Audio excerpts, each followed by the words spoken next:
the NFL podcast. Are afraid of killer dolls. Welcome to another edition of the Around the NFL podcast. My name is Dan Hansis. I come to you from a virtual room filled with some heroes. Mark Sessler, Greg Rosenthal. What's up, boys? Little playoff Tuesday show.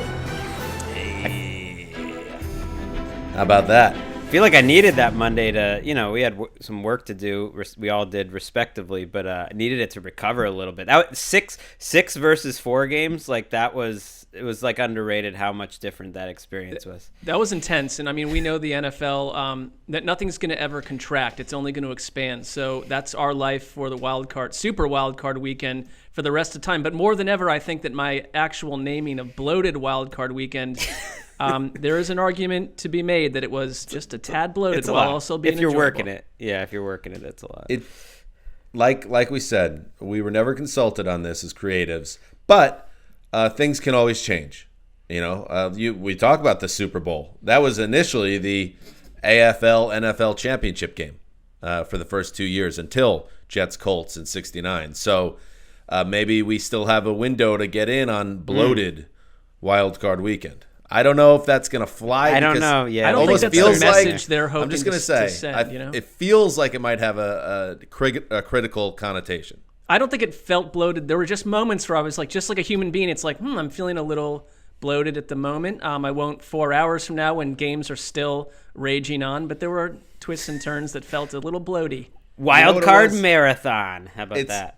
It's maybe not the league's fault. It's the Bears' fault. Yeah. If the Chicago Bears, that game wasn't plop in the middle of the Sunday schedule, things probably would have felt different. But anyway, we say this now, but come this summer in July or so, when we're cranking through shows trying to come up with ideas of things to talk about, we're going to laugh at, talking about playoff football not being up to snuff. I mean, we're going to be looking forward to the preseason, for cripe's sake. All right. Good perspective. Tuesday. That's what I'm here for, Mark.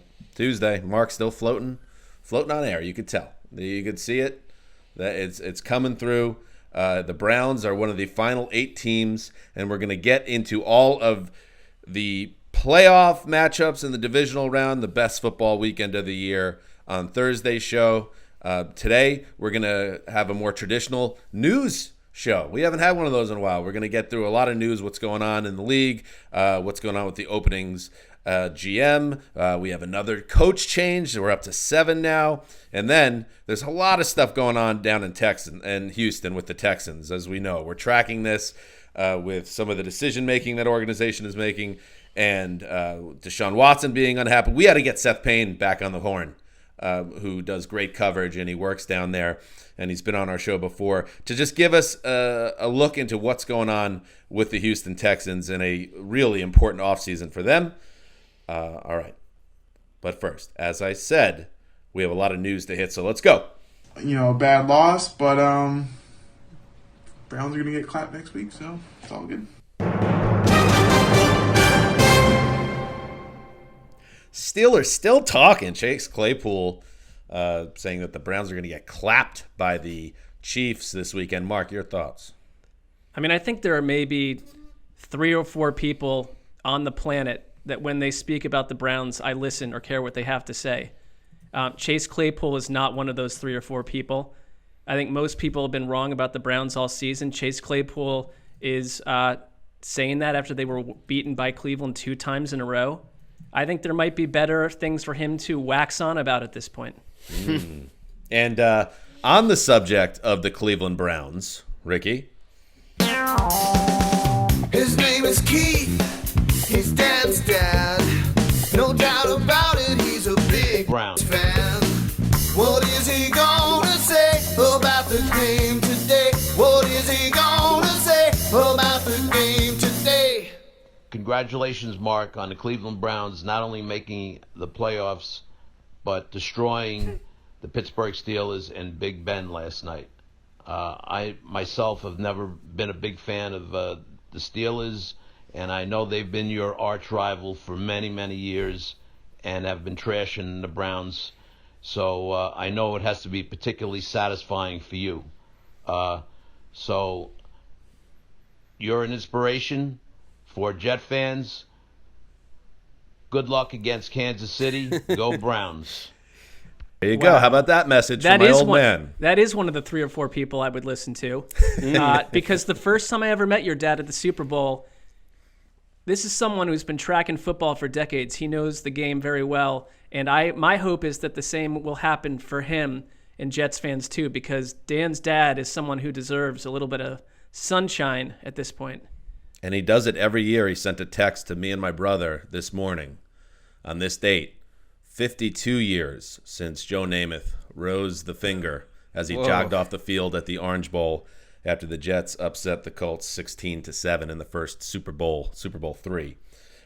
So, man, to not get back to that game since then. It is cool how much the Browns win. Like, it's awesome to see how happy everyone is. Like, I think people really identify, like, people were more into that game because of you, Mark. My friend Dave, who listens to the show sometimes, said he was like so fired up, like, after listening to the beginning. My dad was texting me during the game, fired up for you. Like, you are Mr. Brown. How come your dad didn't send in a message then, Greg? If he was. I don't think they've ever spoken. I mean, so I don't. I could give him the number. Maybe. It's true though. Like, the Browns represent hope to the hopeless.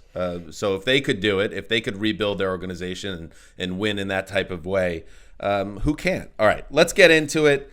Starting, yes, with the latest head coaching announcement. This one was percolating a little bit.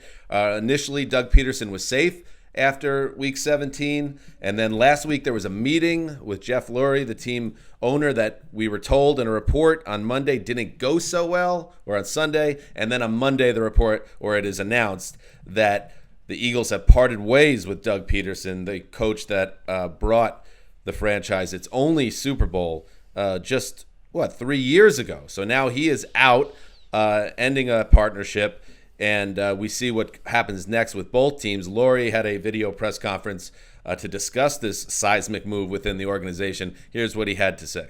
My first allegiance is what will be best for the Philadelphia Eagles and our fans for the next 3, 4, 5 years. It's not based on, does someone deserve to hold their job or deserve to get fired? That's a different bar. It's not about, did Doug deserve to be let go? No, he did not deserve to be let go. That's not where I'm coming from, and that's not the bar in the evaluation process. A lot of Eagles players came out in defense of Doug Peterson, wishing him well. Greg, was this the right decision? I think it was. I think they needed to make a change, and it was either going to be Peterson or Peterson and Howie Roseman. So I think it wasn't working. You could hear the whispers in the telecast that the front office and the head coach weren't getting along. You could, see from Ian's, tweet on Monday, Peterson was tired of being told what to do, and there's been more reporting that basically the ownership didn't like the idea of Peterson elevating Press Taylor to be his offensive coordinator. They had other ideas. And it's like I get it from Peterson's perspective. If he's the head coach and he can't choose his offensive coordinator, then he shouldn't be the head coach. And they probably knew he was going to take that stance. And it's time to make a change. It's unfair because he's the first head coach to get fired within 3 years of winning a Super Bowl since 72, Don McCafferty, who won Super Bowl V. And it's not like the Eagles have struggled the last 3 years. Like, they almost made the conference championship 2 years ago, and they made the playoffs last year in 2019, despite a ton of injuries. But I also think it's better to get out a year early than go on when it wasn't working between them two. And Howie Roseman has earned some rope, I think, that he can build up a successful team. He's done it a few times.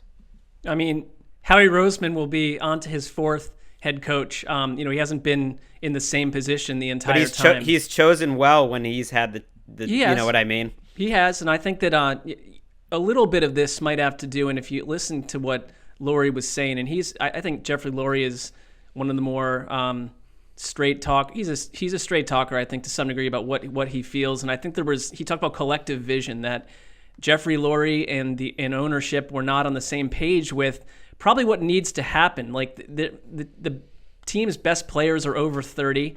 The only Pro Bowl player they've drafted since 2016 is Carson Wentz. This is a team that needs to take a deep look at how it's built. It's in salary cap hell heading into the offseason.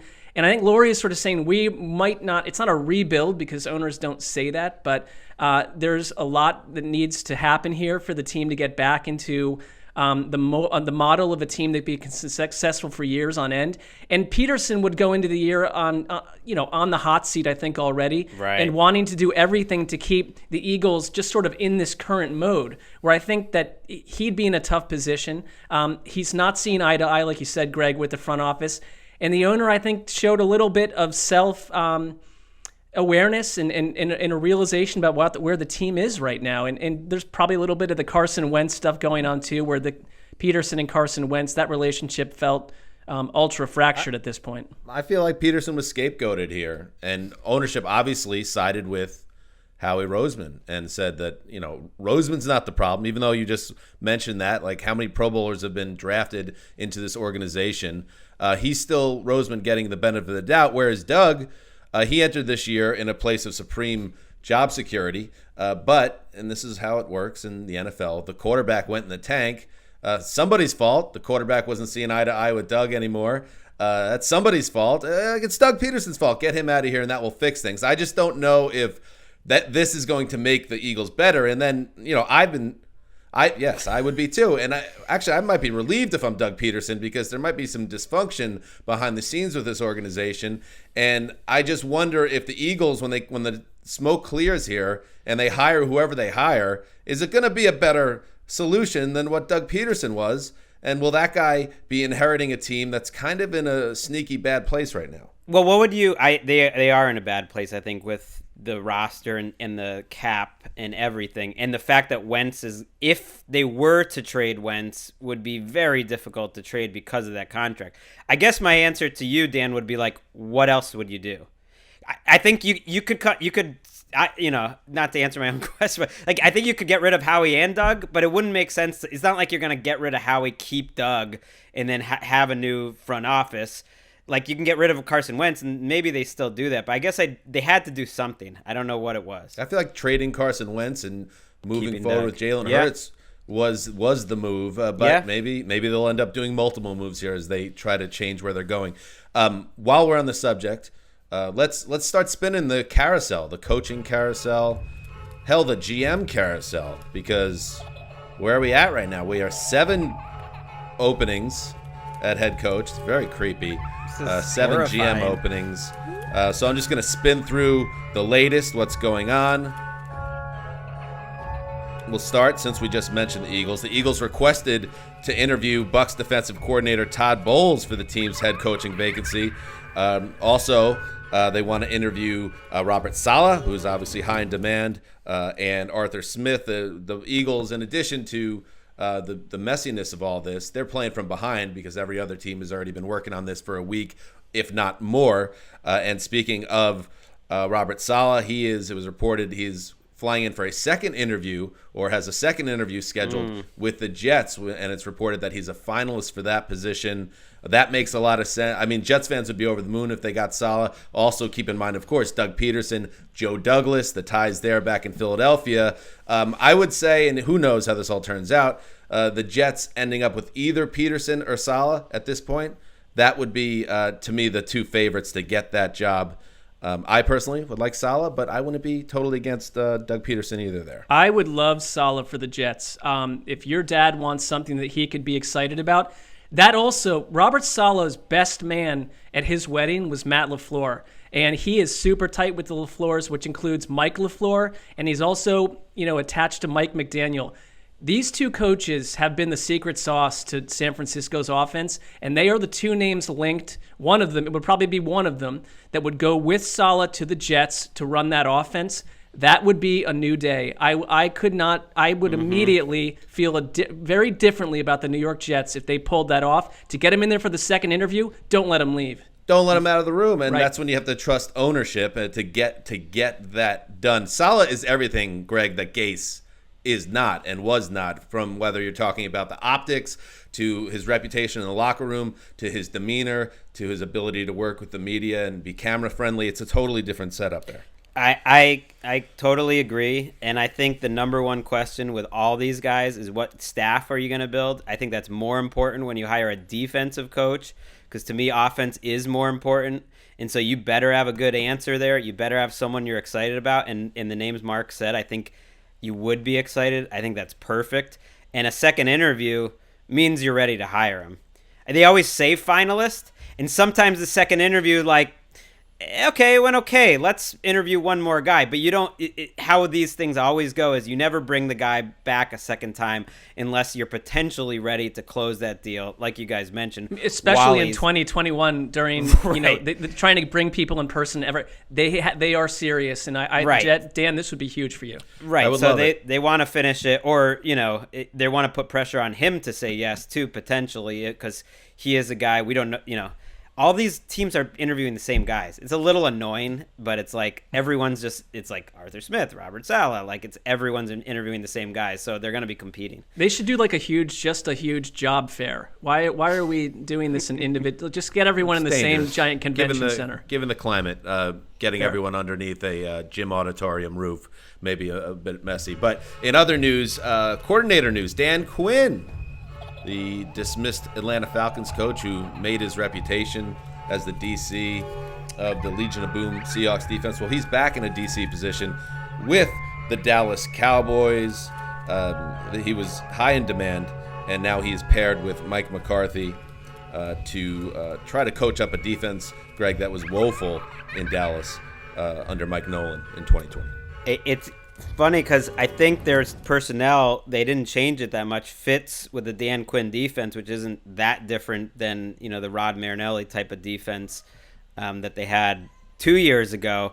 And this is where being the Cowboys does help.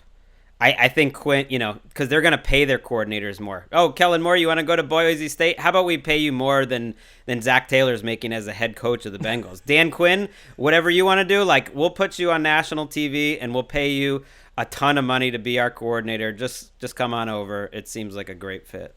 I love it too, and I think he's some of these guys that you find out as head coach that job entails so much more. And I know that the defenses in Atlanta were largely putrid, and they didn't really develop players. That's a concern. But this is a high energy guy. You remember that Wes and I fell for Dan Quinn pretty hard after talking to him at the Super Bowl. I do think the players really like Dan Quinn, especially in the coordinator role. So it's a big step up from Mike Nolan for the Cowboys.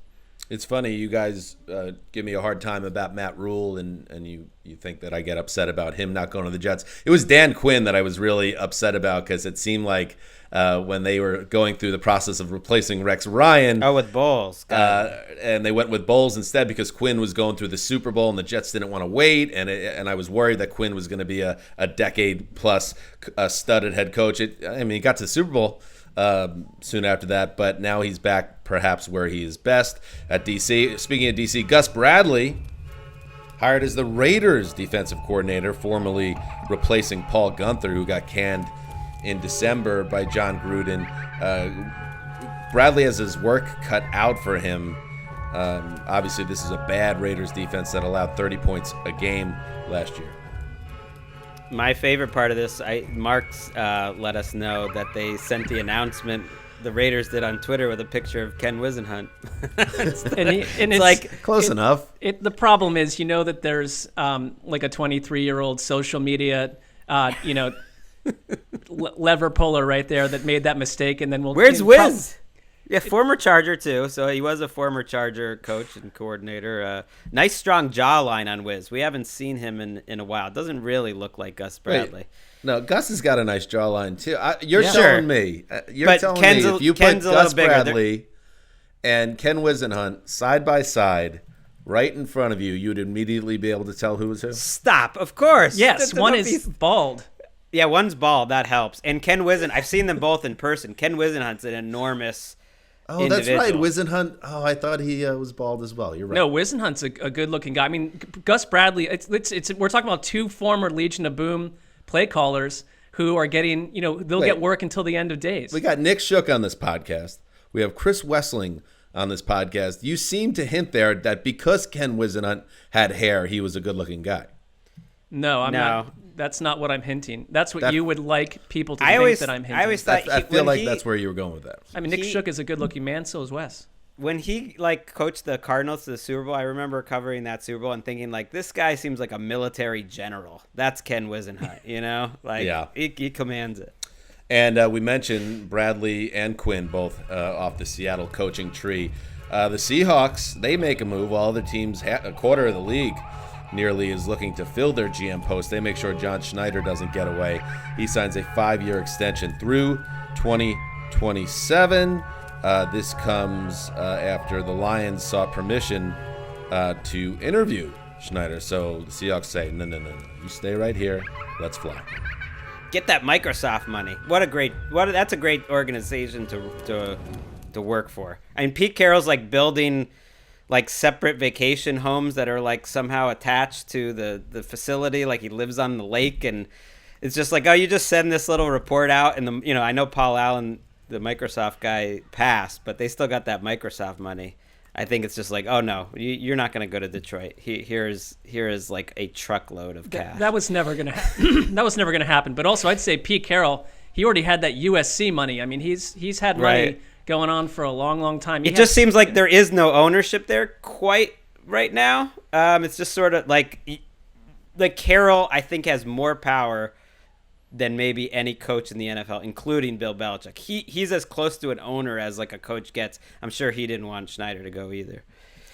And speaking of Bill Belichick, finally in the news, Bill Belichick announced that he declines to accept the Medal of Freedom that was offered by the White House and Donald Trump.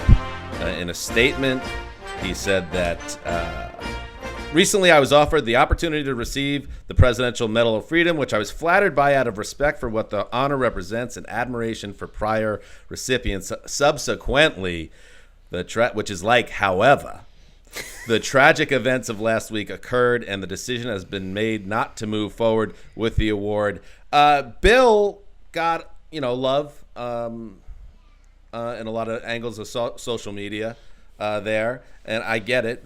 His decision comes at a time when Trump faces near universal condemnation for his role in last week's assault on the Capitol, and Trump is facing his second impeachment in the past year as we record this. So Bill's getting praised for saying thanks, but no thanks, Donald. But even Bill, a man who walks to the beat of his own drum, would understand the optics of heading over to the Rose Garden this week to get a trophy from Donald Trump. Can we please calm down with saying this is some type of brave move by Bill Belichick? It's the no-brainer of the century. Well, especially when he's talking about those weekly social justice meetings that he had with his team, which he mentioned actually at the year-end press conference, as he would lose his players. Apparently, though, a couple golfers He might lose his job. Right. It's what's the one well, thing I don't know. I'm not sure about that one. I'm not so sure about that one. I mean, I don't know, man. Right now in this climate, I get he's it, doing but a grip and grab with Donald. I don't know. Right, I get it, but a couple.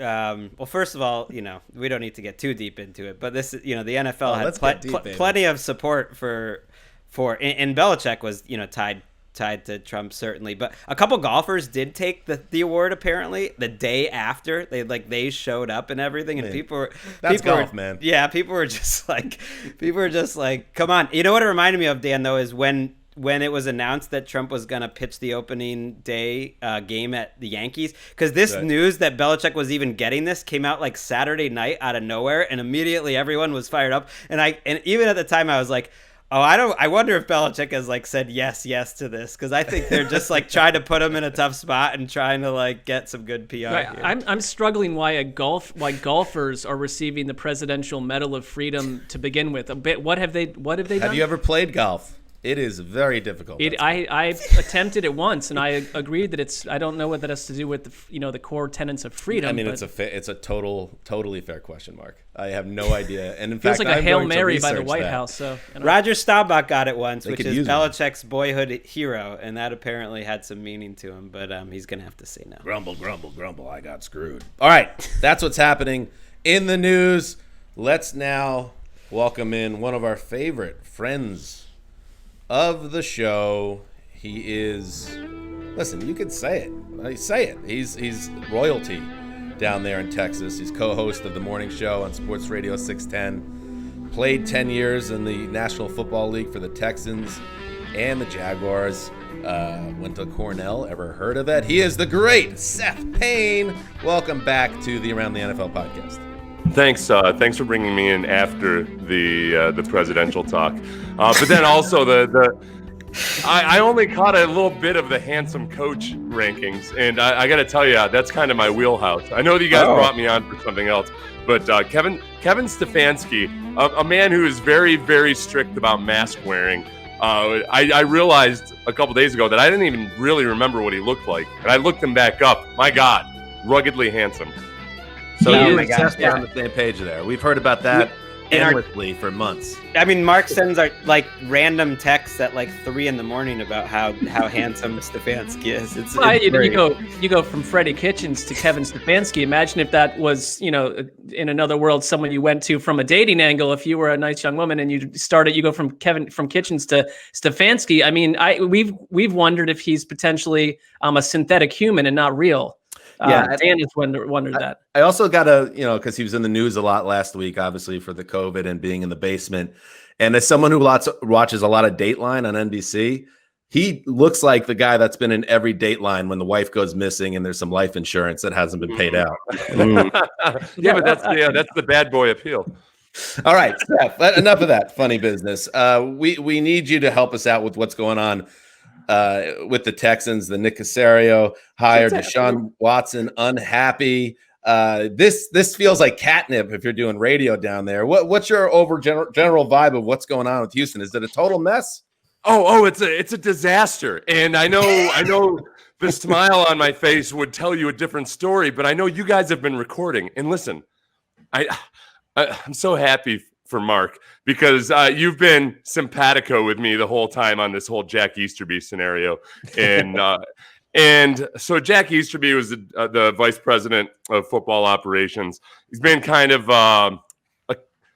he's been an intriguing figure since he's been here, and a lot of people would point to him as a reason for a lot of the divisiveness within the organization right now. So you guys have been on air or recording this podcast. Andre Johnson just tweeted out, "If I'm Deshaun Watson, I will stand my ground. The Texans organization is known for wasting players' careers. Since Jack Easterby has walked into the building, nothing good has happened in or for the organization. And for some reason, someone can't seem to see what's going on. Pathetic!" Exclamation point. Wow. Look, Deshaun Watson is very, very unhappy. And I think the important thing to keep in mind here is that Deshaun Watson is not a malcontent. Deshaun Watson's not the guy that complains about stuff. If anything, he was criticized at times this year for being too positive and being too happy as as they were having such a hard season. So at the end of the year, he says very simply on Monday after the Titans loss, we need a culture shift, that we need better leadership. There are people that think they have the power and that they don't. I'm paraphrasing on the second part there. Wow. And a lot of people pointed to Jack Easterby. And at the very least, when you talk about culture, this was a culture created by Bill O'Brien, who came from the Patriots. Jack Easterby, who came from the Patriots and was supposed to be the cultural maven, was supposed to bring in all this positive energy and whatnot. And Deshaun wanted something different. When all of a sudden Cal McNair hires Nick Caserio, who's very well qualified by every measure, but he's from New England, I think that Deshaun Watson, who had been promised to have some kind of input and that he would be listened to, he was caught off guard, as were a lot of other people in the Texans organization. And it really felt like there was skullduggery at work here, that somehow they had departed from the process where they were going to use a search firm and use one of those candidates. And there's a whole lot more that goes into it. But yeah, it's a mess in Houston right now. I mean, Eric Bieniemy's name just came up before we started recording this as a candidate that they can talk to when the Chiefs at some point are eliminated. So Monday, and if you are Deshaun Watson, would that settle him down? Because that was someone he particularly named himself. I have a second little question. Do you look out the window and see at any point sort of like a suspicious black sedan parked out there. You've been so vocal on Jack Easterby. I have to believe that Easterby, a mysterious figure, might be having you tailed. I just would be concerned for your safety in the middle of all this. The second part is something that came up in a Sports Illustrated article during the season. It was a big expose about Jack Easterby. And this guy who is supposed to be incredible at creating the perfect organization, whereas there were a couple players quoted in there that thought that 85 to 90% of the people in the building don't trust Jack Easterby. And one of the accusations a couple players made was that they felt like they were being tailed at some point. Personally, I think I'm safe, Mark, because frankly, I am one of a cacophony of voices singing out, raising our voices against Jack Easterby. A man, Andre Johnson, now joins the mix. I have talked to a bunch of people since that Sports Illustrated article came out, and there's no reason to disbelieve any of the sources in that article. All of it kind of fits. And I think that when it comes to Bieniemy, yes, Deshaun Watson admires Eric Bieniemy, but I think he would be really intrigued by hiring Eric Bieniemy, but I never got the sense that Deshaun Watson wants to handpick the coach. But I think that the owner told him that he would have input, that he would be listened to. And I don't think he necessarily feels like he's been listened to. And especially because, I don't know how explicit Deshaun would have been in explaining what's wrong with the culture, but it sure feels a whole lot like that when you're telling people and you're trying to say, hey, there's a problem with the culture here, and you just bring in the best bud of the guy that perhaps some people like Andre Johnson think is actually destroying the culture there. He got peeved. And a lot of other people, the Jamie Roots, the team president, is not on stable ground right now. A lot of people in the organization thought that the Texans were running an actual search, and it didn't look like they were. As far as Eric Bieniemy goes, look, Nick Caserio, and this is where things get a little nuanced. I like the hiring of Nick Caserio as long as they're not trying to import the Patriots way, because it doesn't work outside of Foxborough. But he just started working a couple days ago. I think it's now a matter of Nick Caserio getting on the same page with Deshaun Watson, working with him, trying to settle this thing down. It's January 12th. We've got time, before any kind of trade would need to be executed. Do you think it will, though? Like, how, when you see, Chris Mortensen reporting that Watson sees Miami as a destination that he would be interested in, that was the first time that I thought, okay, maybe this has legs, because it's going to be all up to Watson, how serious he would be on wanting to force a trade. If they can calm him down and the emotions of the season ending kind of wear away, like, it'd be insane to trade Deshaun Watson. Like, I don't think it's not like Nick Caserio, I think, would come in and want to do that. It would be insane. Like, it would make, first of all, you'd have dead money on your cap to be getting rid of one of the best five, quarterbacks in the NFL, like Henry is prime. Literally, there's never been a precedent for a trade like that. Not for a quarterback that young and that good. So it would be insane. But do you think how much legs do you think it would have for Watson to stay angry, I guess?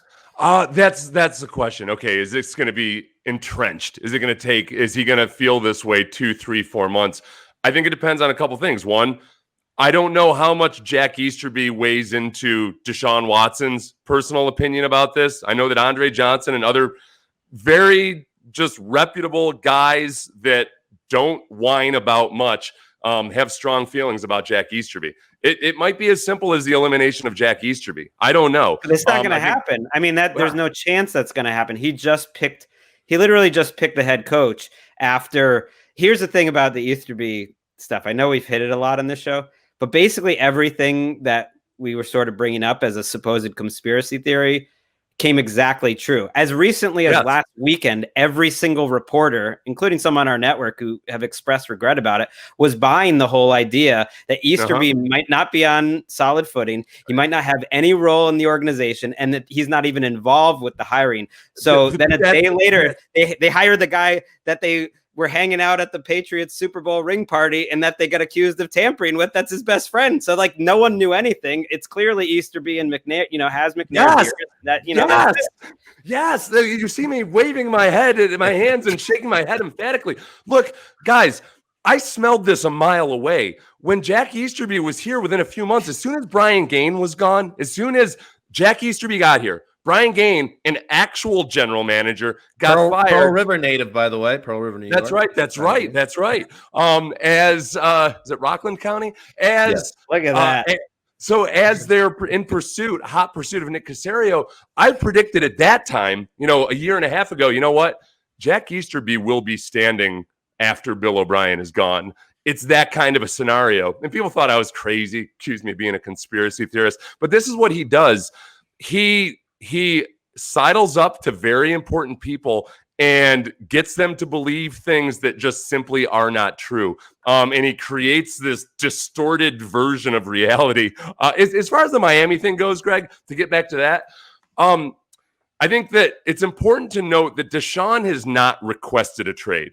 Deshaun, including, the people close to Deshaun, nobody has credibly said that Deshaun wants a trade. I think that he said he'd be amenable to a trade in Miami, like that would be an okay destination. But it's not at that point yet. You could see, not to keep butting, but you could see quickly after the Watson news came out, they interviewed the offensive coordinator, Tim Kelly, who he likes. That was like hey, Deshaun, look at this. And now, hey, we're interviewing Eric Bieniemy. Like, I think they're going to do everything possible to make it up. Try to calm it down. In life, you've heard about it when couples are in danger, the relationship's flaming out. Oh, let's, do the Band-Aid baby. And it never works, and it's not good for anybody involved. A Band-Aid head coach seems similarly flawed and doomed for failure. Let me kind of, my last thing to tee you up on here, Seth. I'm going to play devil's advocate, okay? Deshaun Watson, he's a Hall of Fame level talent. But the Texans, in the wreckage of the Bill O'Brien era, are so poorly set up for the future right now. Well, who's to say that trading Deshaun Watson for a quarterback like a Tua or a Sam Darnold, and let's say 3 first-round picks, Greg, put your hand down. This is for Seth, this question, is not actually, although popular opinion wouldn't be with you on this, and clearing up your cap and all the other stuff is not the best things for the Texans franchise that got as far as it could with the setup they had and now needs to reboot. I would say this. The Texans came into existence in 2002. Well, their first season was 2002. They found Deshaun Watson in 2017, and you had to trade up to get him. And it was a spot in the draft where it's not necessarily a slam dunk. You feel great about it. Nothing is worth something that might take another 17 years to replace. It's just, look at the Jacksonville Jaguars. How many times did they have to use draft capital on high picks and swing and whiff on it? So it's a beautiful dream is what it is, Dan. But you can't fall for beautiful dreams like Bill O'Brien and Jack Easterby did, trade after trade, signing after signing. If only, hey, remember how good these guys were in 2016? That's all we need is for David Johnson and Randall Cobb and Brandon Cooks and everybody else. You can't fall for that line of reasoning.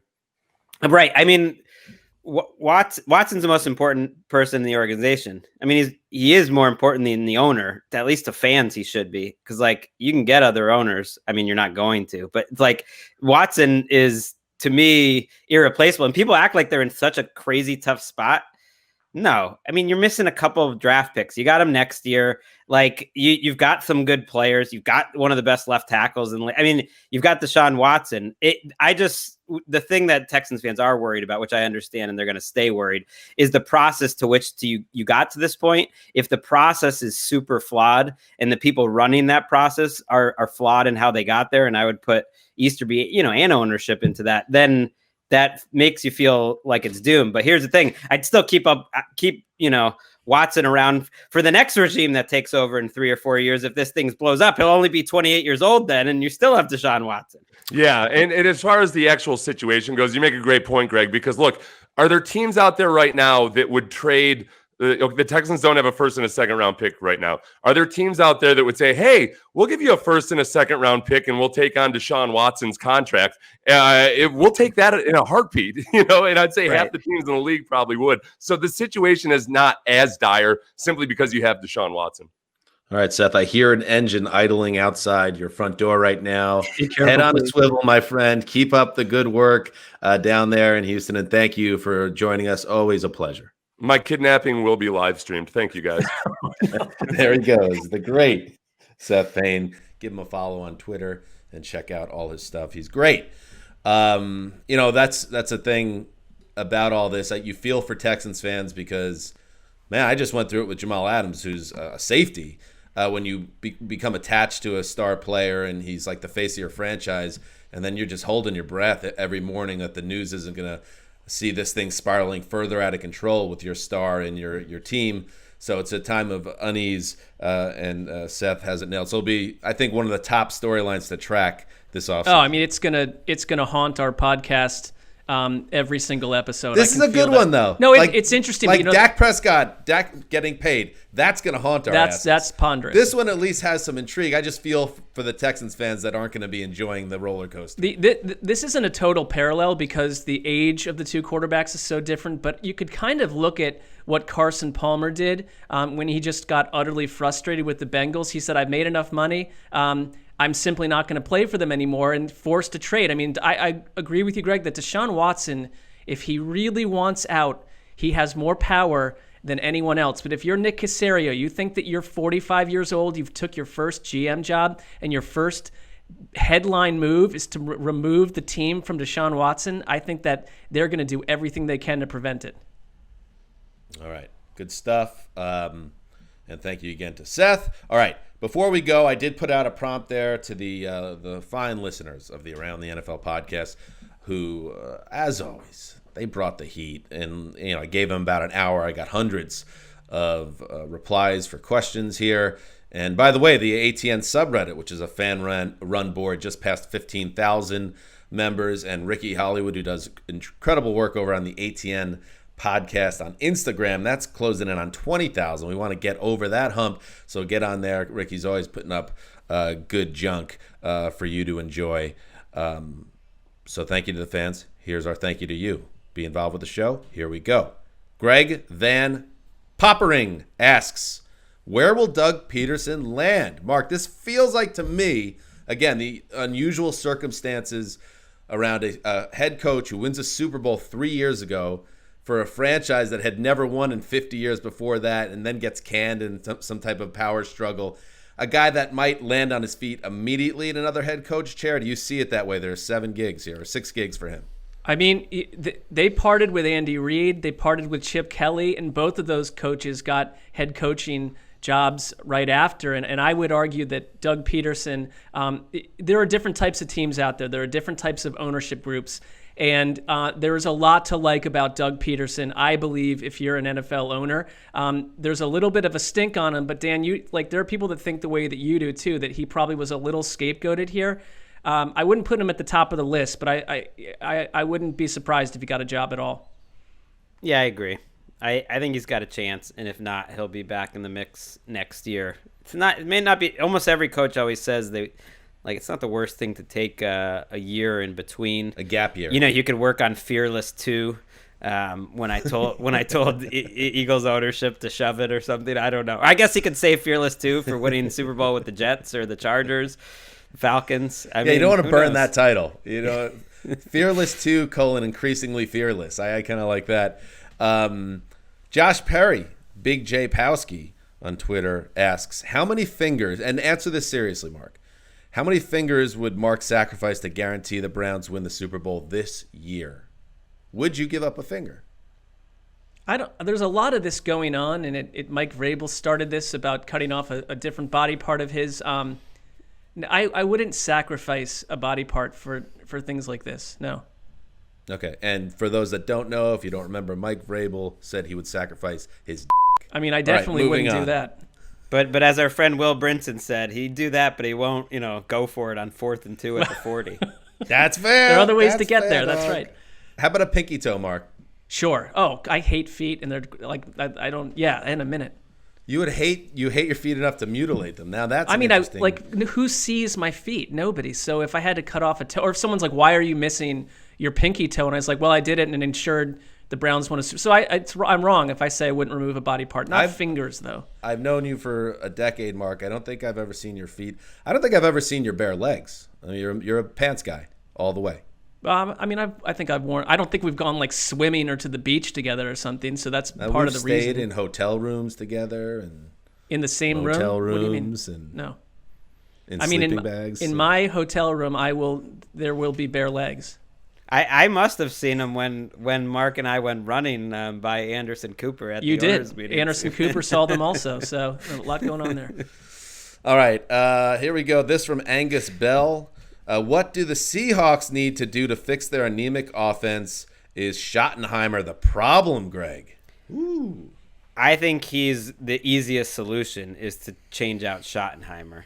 I did not like what I heard out of Pete Carroll, that his takeaway from the end of the season was that they need to run the ball more and more effectively. They were pretty effective running it. Now, the problem is they weren't effective enough throwing it. But that, to me, is a coaching problem when you have players as talented as Russell Wilson, DK Metcalf, and Tyler Lockett. Zachariah Lewis asks, should the Bears reboot minus Matt Nagy head coach and GM Ryan Pace? This isn't the same apples-to-apples comparison to what's going on with the Eagles, but I hesitate because the quarterback situation was so sloppy for Nagy. Pace, maybe do what you will with Pace, but throwing out Nagy because Mitch Trubisky and Nick Foles stink, I don't know if I feel good about that.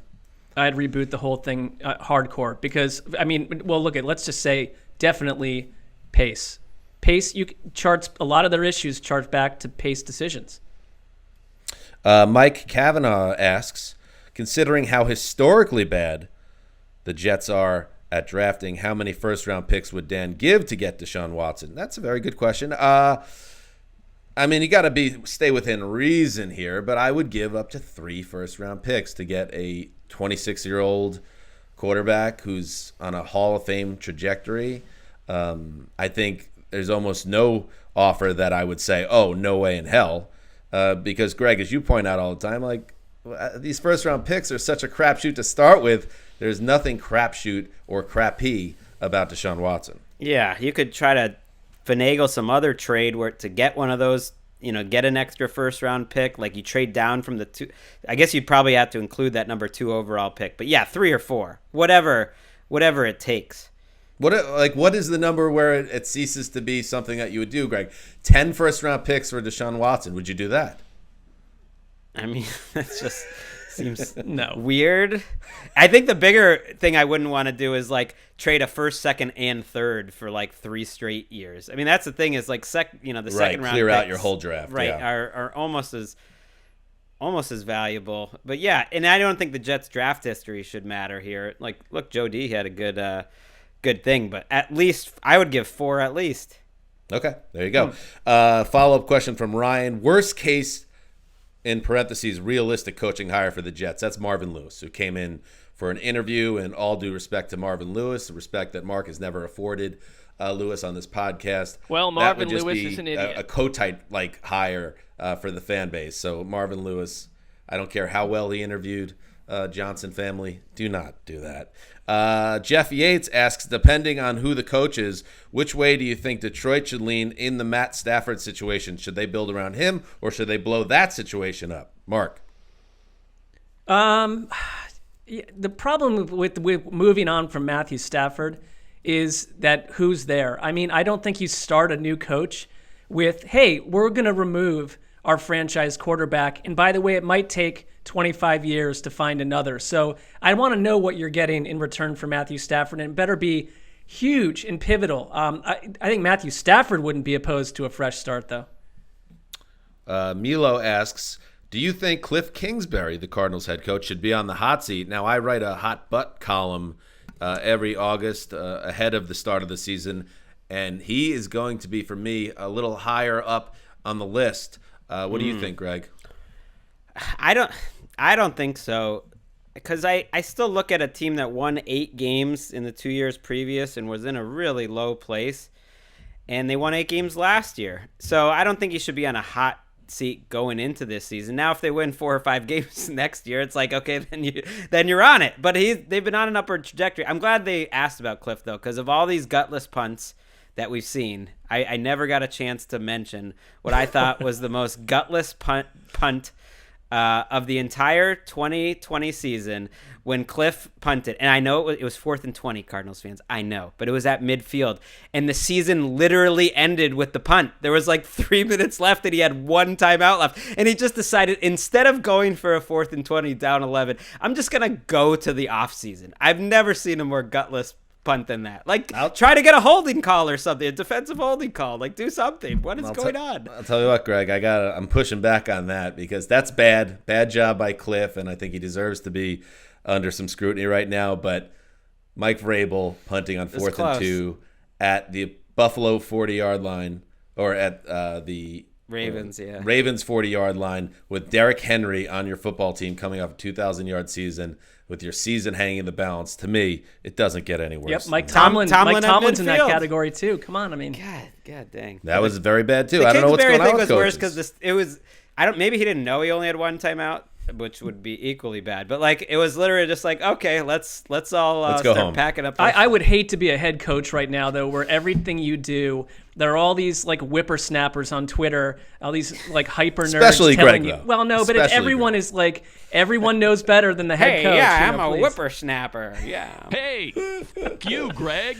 2 more questions. This one from Andrew Savory. Does Earl Thomas ever suit up in the NFL again? And if not, does he make it to Canton? Greg, this one's interesting. Big expose on Earl came out this week. This guy is one of the great safeties of this century, and he just seemed to have a personality shift that in addition to his declining play has taken him out of the league entirely at, age 31? It's crazy. I have that article Instapapered. I want to read it still. It's good. But it reminded me, like, oh yeah, I forgot Earl Thomas wasn't on a team. What the heck? I mean, it's insane. He played well last year too. It's not like he was a dog last year. I think people in Seattle will say maybe the personality didn't change that much. He was kind of on his own planet the whole time, but when you're one of the best players in the league, you just allow it. I think you Instapaper that and catch up on it, Greg, because some of the things you learn about that tenure in Baltimore tells you a lot. Okay, I need to read it. Why other teams, these coaches, these GMs, they all talk. I think he makes the Hall of Fame, by the way. Sorry to interrupt. I do think he makes it, yes. And finally, Mark Sessler, a question for you from Drew Smith. Does Mark intend to carry his Blue Jays fandom into next season, or was it simply a one and done? For those that did not follow over the summer, Mark had a standoffish, almost combative relationship with Major League Baseball, but during the pandemic got behind the Toronto Blue Jays franchise. You're going to run it back this spring? Part of it was that they were in Buffalo for the year. But I went in thinking this could be a venture that's over in 10 days, 10 hours if it was too boring. My issue with baseball is that it's on every day. It's like 4 hours long. So engage me. And I found them to be I think I picked the right type of team to latch onto. I'm really in favor of how short that regular season was. So that I think the acid test will be, am I ready for 6 months or 7 or 8 months, however long the season goes on for, of everyday observation? That will be a heady test. But if I am rooting for any team, and it's for them, so TBD. On the fence again, Sessler. They could be back in Buffalo. Those days were over. The Raptors are in Tampa, so the Canadians are smart enough not to let any of us in at this point, and they're like, they might be back in Buffalo if we're not in any better shape by April. Oh, man. I thought this stuff was all going to be taken care of by 2021. How come that's not the case? Well, that was faulty logic. Oh, suddenly it's New Year's Eve, and the entire world will be fine by morning. Wouldn't that have been cool, though? That would be cool. Yeah. I guess maybe January 31st. When we hit to February 1st, everything is cool. No doubt that's how it's going to play out. All right. The schedule to come in our podcast. Thursday, the preview pod, divisional round. We dive deep on all of those games. I already reached out to Nick Shook. I want to have him involved for the Browns preview. And then Friday, you could check us out on television, the Around the NFL broadcast, the television show that is airing. Nice, cushy time slot there 3 p.m. Is that 3 p.m. Eastern? Well, I'll take it either way. Okay, just check out I think it's your 3 local Pacific, listings. 6 6 Eastern, Eastern, and 3 then Pacific. many re-airs. Re-airs all Well, over. I heard from someone very high up in the company that they were, in quotes, stunned by the ratings bump of our show, and it may not be the end of better time slots. We did a huge number last week. And then if you are an overseas listener, I believe you can access that with your Game Pass International login. And then we will be back, of course, Sunday night for the flagship show, breaking down all the action. And Mark, that game, the Browns game, I already checked the schedule. Sunday, the early game. So that will give, good or bad, you'll have plenty of time to kind of process it before the show begins, because that was quite a challenge. One I thought you handled very well on Sunday night, coming on directly after that game against the Steelers. This time you're going to have some process time. Well, it's easier to handle, a tough assignment about talking about football when the team wins, but we'll see. I think, like you mentioned, a little house money vibe to it. I'm willing to accept whatever happens this weekend in a different way than I would have couple days against ago. the Steelers. Yeah. Shout out and happy birthday, by the way, to my son Walker. 6th birthday today. Right. How about that? Funniest guy I know. The biggest football fan I know now. He's addicted. He was just making lists before last weekend of which games he was most excited about, which teams he hated the most. Just a lot of rankings, a lot of lists. I mean, it's perfect. This is like a Jack and Joe Buck scenario here. I can feel it. He's going to seamlessly slip right in there for Greg when Greg decides to hang up the cleats. He thinks he's going to be a player, but I haven't had the heart to tell. I haven't had the heart to tell him there are not many like 5'5", 140-pound players. Let him find that out on his own time. Happy birthday to the boy who will be king in the Rosenthal home. All right, that's it. This is Dan Hansen signing off for Quiet Storm. The old boss, Ricky Hollywood, behind the virtual glass. Until Thursday.